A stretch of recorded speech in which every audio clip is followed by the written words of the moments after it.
You need to leave right now. The voice rasped through my phone, low and frantic, like someone whispering through clenched teeth. Don't ask questions. Just trust me and go home immediately. If you stay, you lose everything. I froze in the dimly lit hallway of my son. Daniel's sprawling estate up in the rolling hills outside Saratoga Springs, New York. My free hand still clutched the stem of a crystal wine glass I'd carried from the table, the candlelight from the dining room flickering across its surface. My heart slammed so hard, I could hear it over the muffled laughter of my grandchildren, drifting in from the other room. Who is this? I whispered, pressing the phone tighter to my ear, afraid someone would overhear. But the line went dead, just a sharp click, then the cold hum of a dial tone. I stood there for what felt like minutes, staring at the screen that now read call ended unknown number. A chill raced up my spine that had nothing to do with the December draft. Sneaking under the front door, I'd been in the middle of the most perfect Christmas Eve dinner I'd had in years. The roast I'd brought carved to perfection, the table glowing with candles, my son Daniel smiling like the old days, my daughter-in-law Laura radiant in red silk, and little Alex and Sophie chattering away about Santa. For the first time since Henry died 4 years ago, the crushing weight of being alone had lifted. And now this. I slipped the phone back into my pocket, took a shaky breath, and forced a smile before stepping back into the dining room. The warmth hit me like a wall fire crackling in the massive stone fireplace, the scent of pine from the 12-foot tree, Bing Crosby crooning softly in the background. Everyone looked up as I returned to my seat. "Everything okay, Mom?" Daniel asked, his brow creasing just slightly as he refilled Laura's wine glass. "Just a wrong number," I lied, unfolding my napkin with fingers that wouldn't quite stop trembling. "Telemarketers don't even take Christmas Eve off, apparently." Laura gave a sympathetic laugh, and the twins giggled. Conversation picked back up, but I couldn't taste another bite of the beef Wellington I'd spent all day perfecting. Every few minutes, my pocket vibrated again, buzz, buzz, buzz, like an angry hornet trapped against my hip. I waited until Laura was clearing dessert plates before excusing myself to the powder room.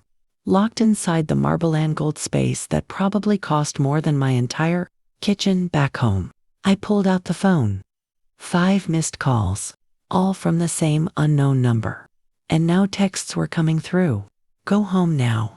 They're lying to you. Check your security cameras. Your house isn't empty." My breath caught in my throat. Security cameras. Henry had installed a full smart home system years ago, cameras inside and out, motion sensors, even an AI voice alert that was supposed to call me if anything triggered after hours. I'd barely touched the app since he passed. With shaking thumbs, I opened it. The feed took a moment to load over Daniel's spotty rural Wi-Fi, and when it did, my blood turned to ice. The living room camera, my living room, back in my quiet Victorian house on Maple Street in Albany, showed movement. 2 figures in dark hoodies moving through the glow of my Christmas tree lights. One was rifling through the drawers of Henry's old roll-top desk. The other held a flashlight beam over the built-in bookshelves, pulling out folders and papers. I zoomed in, tears stinging my eyes. They were searching for something, and they were in my home. Another text popped up as I watched. "This is your system alerting you. Leave before it's too late." The voice on the phone earlier, it hadn't been human. It was the AI emergency protocol Henry had programmed himself. The system had detected intruders. Tried the house phone first, which was dead since I never used the landline anymore.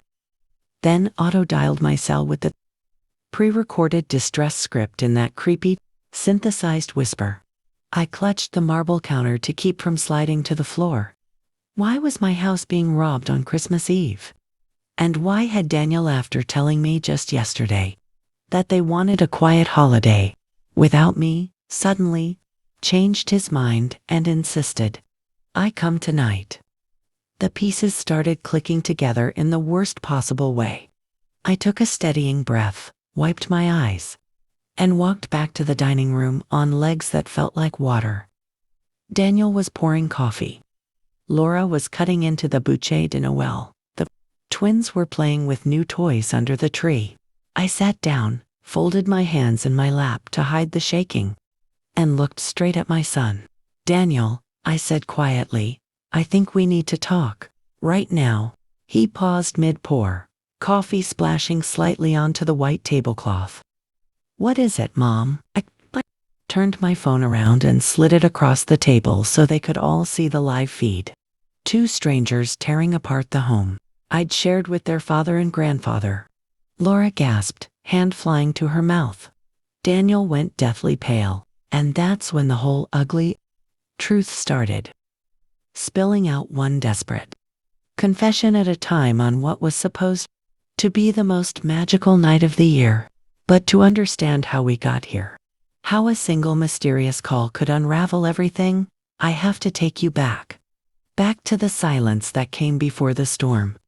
To the day before Christmas Eve, when the loneliness was at its peak, and the first crack in my family's facade appeared. It was a gray afternoon, the kind where the light seems to die early, surrendering to twilight without a fight. I was sitting in my backed velvet armchair, the one Henry had claimed as his own for so many years, in our Victorian home on Maple Street. Albany isn't the most glamorous city, but our neighborhood had that old-world charm: tree-lined streets, historic houses with wraparound porches, and in winter, a blanket of snow that made everything look like a postcard. Henry and I had bought the place in 1982, a fixer-upper that we turned into our dream home over 40 years. We'd sanded floors, painted walls, and filled it with memories. But since his pancreatic cancer took him 4 years ago, the house felt less like a home and more like a museum, but echoingly empty. I was staring out the bay window, watching the neighbors' lights flicker on one by one. The Davises across the street had their spruce tree up already, twinkling with ornaments, and I could see shadows moving inside. A family preparing for the holidays. It stung, that warmth I could see but not touch. My own tree was up, but it felt half-hearted, just a small artificial one with a few ornaments from when Daniel was a boy. The phone rang, pulling me from my thoughts. I glanced at the caller ID. Daniel. My heart lifted a bit. We hadn't talked in weeks, not since Thanksgiving. When things had been tense, he'd snapped at me over something trivial the way I suggested the twins might need more veggies on their plates and left early. But maybe this was him calling to smooth things over, to invite me for Christmas, as always. Hello, son, I said, trying to keep my voice light. Mom, he replied, his tone flat, no warmth. Daniel had that polished voice from his investment banking job in New York City, the kind that commanded boardrooms. But today it was stripped bare. I've talked it over with Laura. We've decided this year we're keeping Christmas just us and the kids. We need a quiet one. We won't be hosting you. The words hit like a sledgehammer. I sat there, the phone heavy in my hand, the fire in the hearth crackling mockingly. But Daniel, we've always spent the holidays together. What happened? Is it something I did? Thanksgiving. Nothing happened. Mom, he cut in, his voice like a door slamming. I just want a simple holiday. Laura's on board. We'll call you after the new year. Laura on board. My daughter-in-law, who I'd bonded with over gardening tips and baking sessions. The one who sent me photos of the twins every week. It didn't add up. Daniel, please. The twins, Alex and Sophie, they expect Grandma there. And Henry's traditions. The beef Wellington. Mom, stop. It's decided. Click. The line went dead. I remained in the chair, paralyzed. As the Christmas lights outside blurred through tears, the grandfather clock, Henry's restoration project, with its deep mahogany and brass chimes, struck 8, each note underscoring the finality. Snow began falling, thick flakes swirling in the streetlights. The Millers next door had their lights on, laughter visible through their windows. What did I do, Henry? I whispered to the empty room. My reflection in the glass looked haggard, the lines of grief deeper. I traced patterns in the condensation, mind racing through recent months. Had I been too intrusive, asking about his work stress? Too opinionated about the kids' education? Or was I just an old widow, a remnant of the past they wanted to leave behind? Memories flooded in. Daniel as a child, nose pressed to this window, counting snowflakes, begging for stories of polar explorers. Henry reading to him by the fire, his deep voice bringing adventures to life. Those days felt like another life. The night dragged. The fire died to ash, the scent of oak lingering. I warmed soup I didn't eat, the microwaves hummed the only sound. Desperation led me to the old phone directory, thinking I'd call back and plead. But Henry's photo album fell out instead. Opening it, my hands shook. First page, Daniel at 5, grinning with his toy boat under the tree. Henry in the kitchen, flour in his hair, rolling dough. Us three, unbreakable. I remembered that Christmas 35 years ago, Daniel in pajamas. Santa excitement, Henry brewing coffee. When had it changed?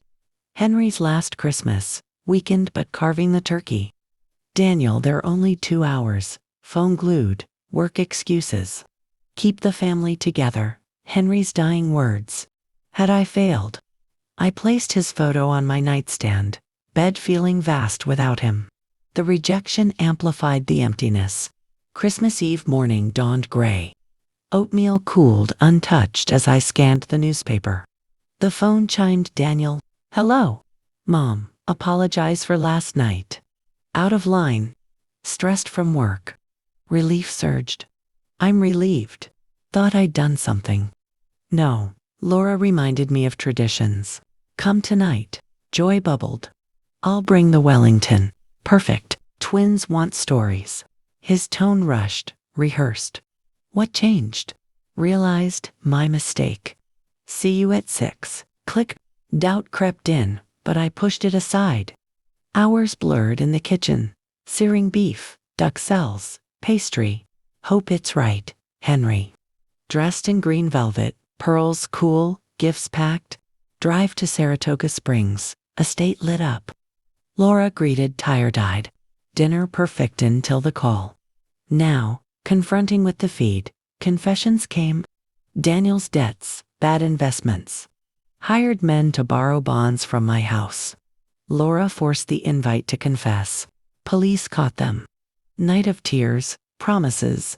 Family mended, but scarred. It wasn't the picture-perfect Christmas I'd imagined. But by morning, we were together. Really, together. Daniel promised counseling, transparency, help with his finances. The kids woke up to presents and hot chocolate. And for the first time in years, I didn't feel alone. Sometimes the scariest moments bring us closest. Family isn't always easy, but it's worth fighting for.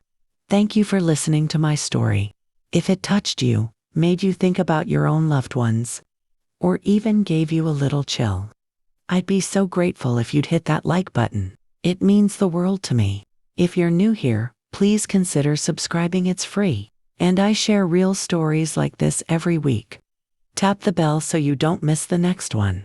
And if this reminded you of someone who might need to hear it, feel free to share. You never know whose heart it might reach. Take care of yourselves and the people you love. See you in the next story.